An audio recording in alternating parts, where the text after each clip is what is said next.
एक लड़का था अंतर्मुखी सा, ना किसी से ज्यादा बातें करना, ना कहीं ज्यादा आना जाना, बस अपनी ही दुनिया में खोया रहना। उसमें न कोई छल कपट था, ना वो कभी झूठ बोलता था। वो जिस कॉलेज में पढ़ता था वहाँ एक सुंदर लड़की भी पढ़ती थी। लड़के को वो लड़की खूब पसंद थी, लेकिन अपने अंतर्मुखी स्वभाव के चलते वो कभी उसे अपने दिल का हाल बता ही नहीं पाता। यहाँ तक कि इस लड़की से सिर्फ बात करने में भी उसके पसीने छूट जाते।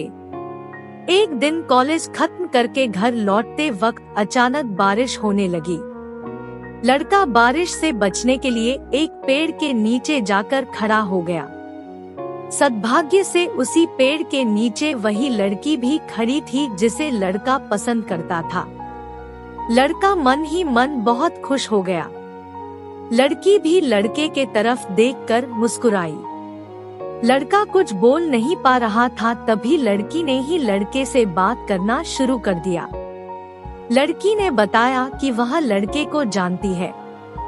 धीरे धीरे लड़के की भी हिम्मत खुली और उसने भी लड़की से बातें करना शुरू कर दिया। बातों ही बातों में लड़के को पता चला कि सिर्फ वो ही नहीं, लड़की भी उसे पसंद करती है, क्योंकि लड़की की बातों से साफ पता चल रहा था कि वह भी लड़के के बारे में काफी कुछ जानती थी, जो तभी होता है जब कोई किसी में इंटरेस्ट रखता है।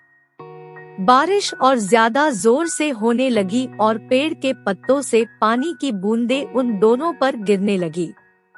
उनसे बचने के लिए वह और पास खड़े हो गए। इतने पास खड़े होने पर लड़के और लड़की की एक दूसरे के प्रति की भावनाएं ज्यादा स्ट्रांग हो गई।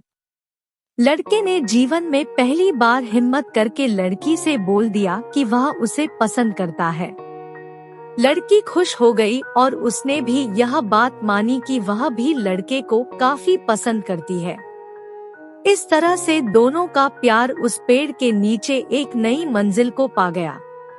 अब दोनों में उसी पेड़ के नीचे कई मुलाकातें होने लगी। वे अब एक दूसरे के बिना रह नहीं सकते थे।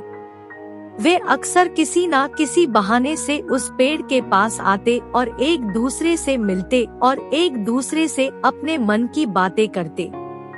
एक दिन ऐसे ही प्यार भरी बातें करते करते लड़की ने लड़के से कहा कि वो अब उसके बिना नहीं रह सकती।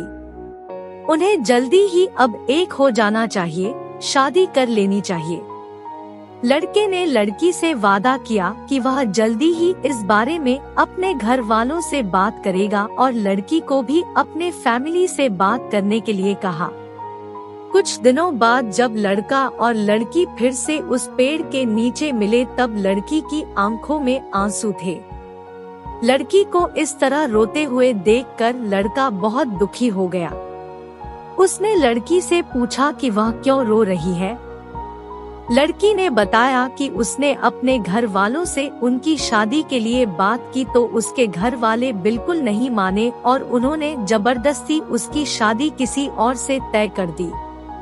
उसकी माँ ने उसे कसम दी है कि अगर उसने उनके खिलाफ जाकर शादी की तो वह उसका मरा हुआ मुंह देखेगी। लड़की ने लड़के से माफी मांगी और कहा कि हो सके तो उसे भूल जाए। लड़का लड़की की बातें सुनता रहा और उसकी आंखों से आंसू बहते रहे। लड़के को रोते हुए छोड़कर लड़की अपने आंखों में आंसुओं के साथ अपने घर लौट गई। लड़की की शादी तय हो गई। शादी का दिन आ गया।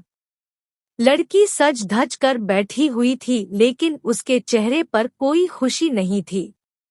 तभी लड़की को एक पार्सल मिला जिसके ऊपर एक चिट्ठी भी थी।